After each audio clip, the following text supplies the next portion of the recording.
Hi friends, ಶಾಂತ star ಚಾನಲ್ಗೆ ಸ್ವಾಗತ. ಇವತ್ತು ಅರಿವೆ ಸೊಪ್ಪು ಹುರುಳಿಕಾಳು ಜೊತೆ 20 ಜನಕ್ಕಾಗುವಂತಷ್ಟು ಬಸ್ಸಾರು ಮಾಡೋದನ್ನು ನಾನು ತೋರಿಸ್ಕೊಡ್ತಾ ಇದ್ದೀನಿ.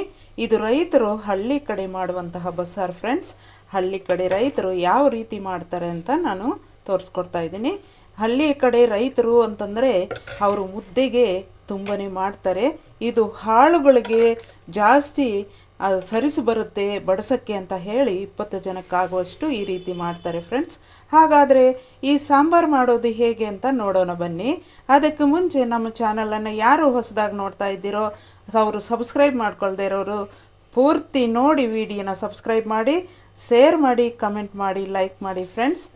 ಈಗ ಸಾಂಬಾರು ಮಾಡೋದು ಹೇಗೆ ಅಂತ ನೋಡೋಣ ಬನ್ನಿ. ಈಗ ನಾವು ಹರವೆ ಸೊಪ್ಪನ್ನು ಕಟ್ ಮಾಡಿ ನೀಟಾಗಿ ತೊಳೆದು ಇಟ್ಕೊಂಡಿದ್ದೀನಿ. ಮತ್ತು ಹುರುಳಿಕಾಳನ್ನು ನಾನು ತೆಗೆದುಕೊಂಡಿದ್ದೀನಿ. ನೀವು ಹುರುಳಿಕಾಳು ಎಷ್ಟು ಬೇಕಾದರೂ ನೀವು ತೆಗೆದುಕೋಬೋದು. ಈ ಹುರುಳಿಕಾಳು ಜೊತೆ ನಾವು ಬಸ್ಸಾರು ಮಾಡೋದನ್ನು ನೋಡೋಣ. ಈ ಸಾಂಬಾರು ಒಂದು 20 ಜನಕ್ಕಾಗುವಷ್ಟು ನಾನು ಮಾಡಿ ತೋರಿಸ್ತಾ ಇದ್ದೀನಿ ಇವತ್ತು. ಬನ್ನಿ ಹಾಗಾದರೆ ಹೇಗೆ ಮಾಡೋದು 20 ಜನಕ್ಕಾಗುವಷ್ಟು ಸಾಂಬಾರು ಅಂತ. ಈಗ ಈ ದಪ್ಪದಾದಂತಹ ಪಾತ್ರೆಗೆ ನಾನು ಅರ್ಧ ಪಾತ್ರೆಗೆ ನೀರನ್ನು ತೆಗೆದುಕೊಂಡಿದ್ದೀನಿ. ನಾನು ತೆಗೆದುಕೊಂಡಿರೋದು ಈ ಚೆಂಬಲ್ಲಿ 4 ಚೆಂಬು ನೀರು, 4.25 ಚೆಂಬು ನೀರನ್ನು ತೆಗೆದುಕೊಂಡಿದ್ದೀನಿ. ನೋಡಿ, 4 ಚೆಂಬು ನೀರು ಹಾಕಿ ಇಷ್ಟು ನೀರನ್ನು ನಾನು ತೆಗೆದುಕೊಂಡಿದ್ದೀನಿ. ನೀರು ಬಿಸಿಯಾಗಲಿ. ಈಗ ನಾವು ಒಂದು ಬಾಣಲಿನ ಇಟ್ಕೊಂಡು ಅದರಲ್ಲಿ ಕ್ಲೀನ್ ಮಾಡಿರುವಂತಹ ಹುರುಳಿಕಾಳನ್ನು ನಾನು ಹುರಿದಿಟ್ಕೊಳ್ತಾ ಇದ್ದೀನಿ. ನಮಗೆ ಎಷ್ಟು ಹುರುಳಿಕಾಳು ಬೇಕೋ ಅಷ್ಟು ನಾನು ತೆಗೆದು ಹಾಕ್ಕೋಬೋದು. ನಾನು ಇನ್ನೂ ಒಂದು ಸ್ವಲ್ಪ ಈ ಬಟ್ಲಿಗಿಂತ ಇನ್ನೂ ಒಂದು ಸ್ವಲ್ಪ ಸೇರಿಸ್ತಾ ಇದ್ದೀನಿ. ಯಾಕಂದರೆ ಪಲ್ಯ ತುಂಬ ಚೆನ್ನಾಗಿರುತ್ತೆ, ಅದರಿಂದಾಗಿ ತಿಂದುಬಿಡ್ತಾರೆ. 20 ಜನಕ್ಕಾಗುವಷ್ಟು ಮಾಡ್ತಾ ಇದ್ದೀನಲ್ಲ, ಅದರಿಂದಾಗಿ ಇದನ್ನು ಹುರಿಯೋಣ. ಗುಂಡಗಾಗೋ ತನಕ ಹುರಿಬೇಕಾಗತ್ತೆ. ತುಂಬಾ ಕಪ್ಪಗೆ ಮಾಡಬಾರ್ದು. ಹುರುಳಿಕಾಳು ರೌಂಡಾಗಿ ಗುಂಡಾಗಿ ಬರುತ್ತೆ, ಗಮ್ಮು ಅಂತ ಸ್ಮೆಲ್ ಬರುತ್ತೆ. ಅಷ್ಟು ತನಕ ಹುರಿಯೋಣ. ನೋಡಿ, ಈ ರೀತಿ ಹುರಿಬೇಕು.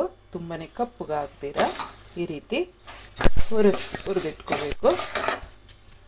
ಈಗ ನಾವು ಪಾತ್ರೆಗೆ ಸೊಪ್ಪನ್ನು ಸೇರಿಸೋಣ. ಸೊಪ್ಪು ತುಂಬಿಸಿದ್ದೀನಿ, ಸ್ವಲ್ಪ ಬೇಯಲಿ, ಅದು ಒಳಗಡೆ ಹೋಗುತ್ತೆ ಸೊಪ್ಪು. ನೋಡಿ, ಸ್ವಲ್ಪ ಬಿಸಿ ಆದ ತಕ್ಷಣ ನೀರಿನೊಳಕ್ಕೆ ಸೊಪ್ಪು ಮುಳುಗಿಬಿಡುತ್ತೆ. ಆಗ ನಾವು ಹುರುಳಿಕಾಳನ್ನು ತೊಳೆದು ಹಾಕೋಣ.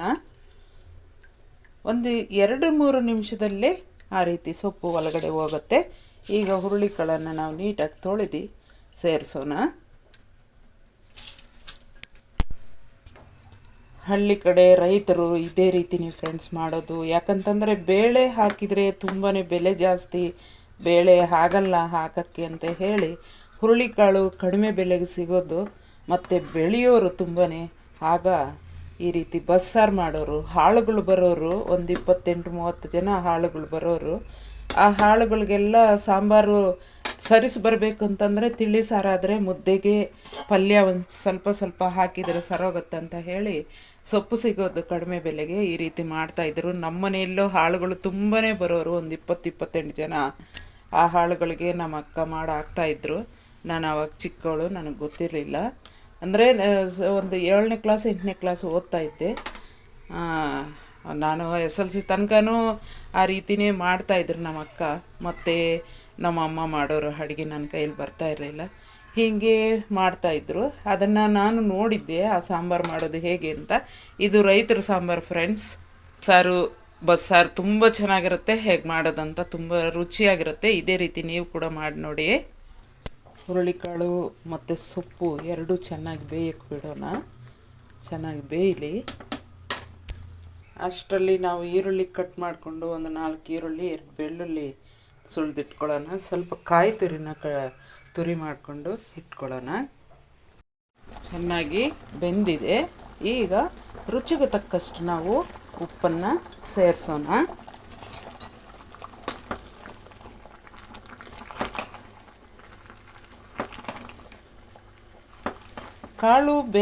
ಕಾಳು ಮತ್ತು ಸೊಪ್ಪು ಎರಡೂ ಹಾಕಿದ ಮೇಲೆ ಒಂದು 10 ನಿಮಿಷ ನೀಟಾಗಿ ಬೇಯಿಸಿ ಆನಂತರ ಉಪ್ಪು ಹಾಕಿ. ಯಾಕಂದರೆ ಹುರುಳಿಕಾಳು ಚೆನ್ನಾಗಿ ಬೆಂದರೆ ಸಾಂಬಾರು ತುಂಬ ಟೇಸ್ಟಾಗಿರುತ್ತೆ. ಈಗ ಉಪ್ಪಿನ ಜೊತೆ ಬೇಯಲಿ. ಅದರ ಜೊತೆಗೆ ನಾನು 3 ಟೊಮೆಟೊ ಸೇರಿಸ್ತಾ ಇದ್ದೀನಿ. ಯಾಕಂತಂದರೆ 20 ಜನಕ್ಕಾಗುವಷ್ಟು ನಾನು ಮಾಡ್ತಾ ಇರುವಂಥದ್ದು. ಟೊಮೆಟೊ ಹೊಡೆಯೋ ತನಕ ಬೇಯಲಿ ಅಷ್ಟೇ, ಜಾಸ್ತಿ ಬೇಯಿಸಬೇಡಿ ಟೊಮೆಟೊ ಮಾತ್ರ. ಹುಣಸೆಹಣ್ಣು ನೋಡಿ ಇಷ್ಟು ತೆಗೆದುಕೊಳ್ತಾ ಇದ್ದೀನಿ. ಇದನ್ನು ನೀಟಾಗಿ ತೊಳೆಯೋಣ. ಈಗ ಈ ಹುಣಸೆಹಣ್ಣು ಜೊತೆಗೆ ನಾನು ಸಾಂಬಾರಲ್ಲಿರುವಂತಹ ನೀರನ್ನು ಸ್ವಲ್ಪ ನೆನೆಯೋಕ್ಕೆ ಸೇರಿಸ್ತಾ ಇದ್ದೀನಿ. ಸಾಕಷ್ಟು ನೀರು ನೆನೆಯಲಿ. ಸ್ವಲ್ಪ ಮುಂಚೆ ನೆನೆ ಹಾಕಿದರೆ ಬೇಗ ನೆನ್ಕೊಳ್ಳುತ್ತೆ ಹುಣಸೆಹಣ್ಣು. ಈಗ ನಾವು ಒಂದು ಬಾಣಲಿಗೆ ನೋಡಿ ಬೆಳ್ಳುಳ್ಳಿ 2 ಕಟ್ಟಿನ ಸೇರಿಸ್ತಾ ಇದ್ದೀನಿ. ಮತ್ತು ಕಾಯಿ ಸ್ವಲ್ಪ ಸೇರಿಸ್ತಾ ಇದ್ದೀನಿ. ನಿಮಗೆ ಕಾಯಿ ಇಷ್ಟ ಇದ್ದರೆ ಹಾಕ್ಬೋದು, ಇಲ್ಲಾಂದರೆ ಸ್ಕಿಪ್ ಮಾಡ್ಬೋದು. ಹಾಗೆ ಬೇಕಂತಂದರೂ ಕಾಯಿ ಇಲ್ಲ ಅಂತಂದ್ರೂ ಕೂಡ ಮಾಡ್ಕೋಬೋದು. ಮತ್ತು ಈರುಳ್ಳಿ ನಾನು ಒಂದಷ್ಟು ಸೇರಿಸ್ತಾ ಇದ್ದೀನಿ. ಜನ ಜಾಸ್ತಿಗೆ ಮಾಡ್ತಾಯಿದ್ದೀನಿ ಅದರಿಂದಾಗಿ. ಮತ್ತು ಜೀರಿಗೆ ಮತ್ತು ಮೆಣಸು ಒಂದು 1/4 ಸ್ಪೂನಷ್ಟು, ಜೀರಿಗೆ 1 ಸ್ಪೂನಷ್ಟು ಸೇರಿಸ್ತಾ ಇದ್ದೀನಿ. ಅದರ ಜೊತೆಗೆ ಒಂದು 15 ಒಣಮೆಣಸಿನ್ಕಾಯನ್ನು ಸೇರಿಸ್ತಾ ಇದ್ದೀನಿ. ಇಷ್ಟು ಸ್ವಲ್ಪ ಆಯಿಲನ್ನು ಸೇರಿಸಿ ನಾವು ಫ್ರೈ ಮಾಡೋಣ.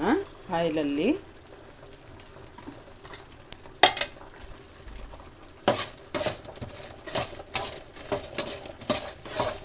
ಎಷ್ಟೋ ರುಚಿಯಾಗಿರುತ್ತೆ ಫ್ರೆಂಡ್ಸ್. ಹುರುಳಿಕಾಳು ಸೊಪ್ಪಿನ ಜೊತೆ ಹಾಕಿ ಮಾಡಿದ್ದೀವಿ ಅಂದರೆ ಬಹಳ ಬಹಳ ಟೇಸ್ಟಾಗಿರುತ್ತೆ. ಈ ರೀತಿ ಒಂದು ಸಲ ಟ್ರೈ ಮಾಡಿ. ಹಳ್ಳಿಯವರು ಹೆಂಗೆ ಮಾಡ್ತಾರೆ ಅಂತಂದರೆ ಅಷ್ಟು ರುಚಿಯಾಗಿ ಮಾಡ್ತಾರೆ, ತುಂಬಾ ಟೇಸ್ಟಾಗಿರುತ್ತೆ. ಈಗ ನಮ್ಮಮ್ಮ ಅಕ್ಕ ಇಬ್ಬರು ಇದೇ ರೀತಿಯೇ ಮಾಡ್ತಾಯಿದ್ದಿದ್ದು. ಸಾಕು ಇಷ್ಟು ಫ್ರೈ ಆದರೆ ಸ್ಟವನ್ನು ಆಫ್ ಮಾಡ್ತಾಯಿದ್ದೀನಿ. ಟೊಮೆಟೊ ಹೊಡೆದಿರುವಂತಹ ಟೊಮೆಟೊನ ನಾವು ತೆಗೆದುಬಿಡೋಣ. ನೋಡಿ ಆ ರೀತಿ ಹೊಡೆದ್ರೆ ಸಾಕು. 3 ಟೊಮೆಟೊನ ಕೂಡ ನಾನು ತೆಗೆದು ಬಿಡ್ತಾ ಇದ್ದೀನಿ.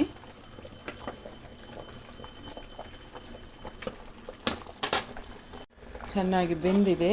ಈಗ ಉಪ್ಪಿನಲ್ಲೂ ಕೂಡ ಸ್ಟವನ್ನು ಆಫ್ ಮಾಡ್ತಾ ಇದ್ದೀನಿ. ನೀರು ಮತ್ತು ಸೊಪ್ಪು ಕಾಳು ಸಪ್ರೇಟ್ ಮಾಡ್ತಾ ಇದ್ದೀನಿ. ಈಗ ನಾವು ಫ್ರೈ ಮಾಡ್ಕೊಂಡಂತಹ ಇಂಗ್ರೀಡಿಯೆಂಟ್ಸ್ ಎಲ್ಲ ಕೂಡ ಮಿಕ್ಸಿ ಜಾರ್ಗೆ ಹಾಕ್ಕೊಂಡು ತರಿಯಾಗಿ ಮಿಕ್ಸ್ ಮಾಡ್ಕೊಳ್ಳೋಣ. ಮಿಕ್ಸ್ ಮಸಾಲೆ 1 ಸ್ಪೂನ್ ಪೂರ್ತಿ ಹಾಕ್ತಾ ಇದ್ದೀನಿ. ಇನ್ನೂ ಒಂದು ಸ್ವಲ್ಪ ಸೇರಿಸ್ತಾ ಇದ್ದೀನಿ.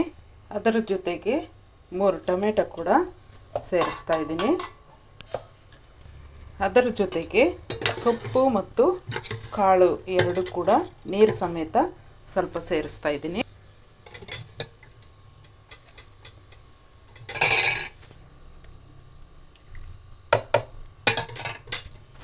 ಈಗ ಈ ಇಂಗ್ರೀಡಿಯೆಂಟ್ಸ್ ಎಲ್ಲ ಮಿಕ್ಸ್ ಮಾಡ್ಕೊಂಡ್ಬಿಡೋಣ. ನೀರು ಹಾಕಿ ಸೊಪ್ಪು ಬೇಯಿಸಿರುವಂತಹ ನೀರಲ್ಲೇ ನಾನು ಮಿಕ್ಸ್ ಮಾಡಿರುವಂಥದ್ದು.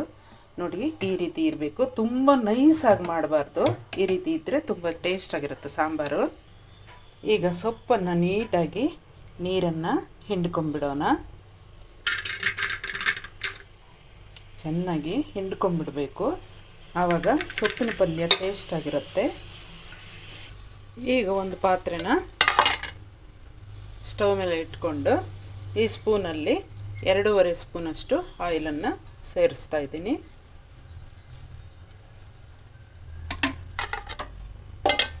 ಅದರ ಜೊತೆಗೆ ಸ್ವಲ್ಪ ಸಾಸಿವೆನ ಸೇರಿಸ್ತಾ ಇದ್ದೀನಿ. ಸ್ವಲ್ಪ ಈರುಳ್ಳಿನ ಸೇರಿಸ್ತಾ ಇದ್ದೀನಿ. ಸ್ವಲ್ಪ ಕರಿಬೇವಿನ ಸೊಪ್ಪನ್ನು ಸೇರಿಸ್ತಾ ಇದ್ದೀನಿ. ಇಷ್ಟನ್ನು ಫ್ರೈ ಆಗಲಿ.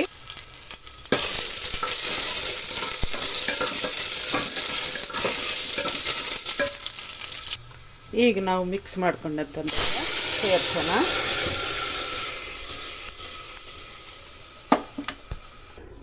ಹುಣಸೆ ಹುಳಿ ಕಿವುಚಿದ್ದನ್ನು ಕೂಡ ಸೇರಿಸ್ತಾ ಇದ್ದೀನಿ.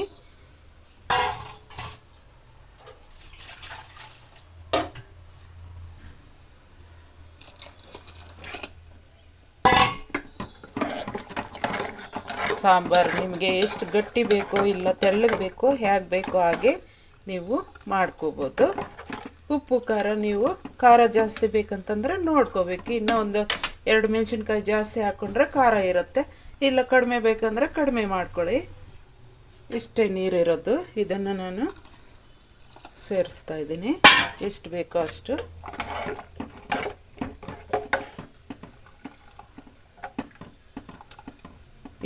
ಜನಕ್ಕೆ ಬರಾಬರಿ ಸಾಂಬಾರಾಗುತ್ತೆ ಫ್ರೆಂಡ್ಸ್. ಎಲ್ಲ ಸೇರಿಸಿದ್ದೀನಿ. 20 ಜನ ತಿನ್ಬೋದು. ಈ ಸಾಂಬಾರು ಮುದ್ದೆಗೆ ತುಂಬಾ ಚೆನ್ನಾಗಿರುತ್ತೆ.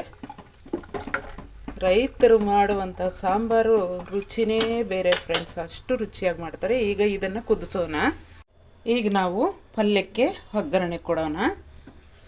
ಈ ಸ್ಪೂನಲ್ಲಿ ನಾನು 3 ಸ್ಪೂನಷ್ಟು ಆಯಿಲನ್ನು ಸೇರಿಸ್ತಾ ಇದ್ದೀನಿ.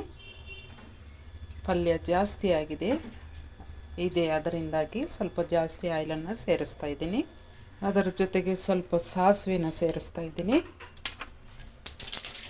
ಸಾಸಿವೆ ನಂತರ 3 ಈರುಳ್ಳಿ ಕಟ್ ಮಾಡ್ಕೊಂಡಿರುವಂಥದ್ದನ್ನು ಸೇರಿಸ್ತಾ ಇದ್ದೀನಿ. 3 ಒಣಗಿದ ಮೆಣಸಿನ್ಕಾಯಿನ ಕಟ್ ಮಾಡಿರೋದನ್ನು ಸೇರಿಸ್ತಾ ಇದ್ದೀನಿ. ಸ್ವಲ್ಪ ಕರಿಬೇವಿನ ಸೊಪ್ಪನ್ನು ಸೇರಿಸ್ತಾ ಇದ್ದೀನಿ. ಇಷ್ಟು ಫ್ರೈ ಆಗಲಿ.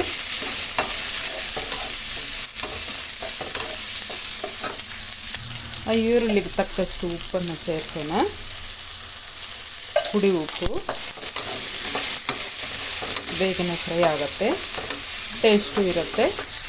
ಈರುಳ್ಳಿ ಫ್ರೈ ಆಗಿದೆ. ಈಗ ಸೊಪ್ಪನ್ನು ಸೇರಿಸೋಣ. ನಾವು ಹಿಂಡ್ಕೊಂಡಿರುವಂಥ ಸೊಪ್ಪು, ನೀರೆಲ್ಲ ಹಿಂಗೋಗಿದೆ. ಹಿಂಡು ಬಿಟ್ಟರೆ ತುಂಬಾ ಟೇಸ್ಟ್ ಆಗಿರುತ್ತೆ. ನೀರಿರಬಾರ್ದು ಸೊಪ್ಪಲ್ಲಿ. 1 ನಿಮಿಷ ಈ ರೀತಿ ಫ್ರೈ ಮಾಡಿದ ನಂತರ ನಾವು ಕಾಯಿ ತುರಿನ ಸೇರಿಸೋಣ. ಇದನ್ನು 1 ನಿಮಿಷ ಫ್ರೈ ಮಾಡೋಣ.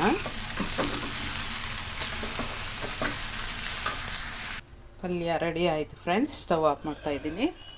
ನೋಡಿ, ಸಾಂಬಾರು ಕೂಡ ನೀಟಾಗಿ ಕುದಿಸಿದ್ದೀನಿ. ಅದು ಕೂಡ ಸ್ಟವ್ ಆಫ್ ಮಾಡ್ತಾ ಇದ್ದೀನಿ. ಆಯಿತು ನೋಡಿ, ಹುರುಳಿಕಾಳು ಸೊಪ್ಪಿನ ಪಲ್ಯ ಮತ್ತು ಬಸ್ಸಾರು 2 ರೆಡಿ ಆಯಿತು. ಅರಿವೆ ಸೊಪ್ಪು ಮತ್ತು ಹುರುಳಿಕಾಳು ಪಲ್ಯ ಫ್ರೆಂಡ್ಸ್.